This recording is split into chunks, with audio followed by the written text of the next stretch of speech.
ඉස්සර වගේ නෙවෙයි. දැන් මාර්ග අනතුරු ගොඩක් වැඩි.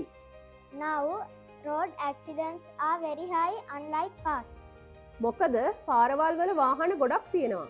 because there are so many vehicles on road. අනතුරු නිසා දිනක 6-7ක් මැරෙනවා. 6 or 7 people die per day due to accident. එය දැනටමත් ජන ජීවිතයට ප්‍රශ්නයක් වෙලා තියෙන්නේ. Already, it has been a problem for civil life. මාර්ග අනතුරු අවම කිරීමට රජය විසින් වැඩසටහන් කිහිපයක්ම හඳුන්වා දීලා තියෙනවා. Several programs have been introduced by government to minimize road accidents. ඒව වෙනුවෙන් වාර්ෂිකව විශාල මුදලක් වියදම් කරනවා.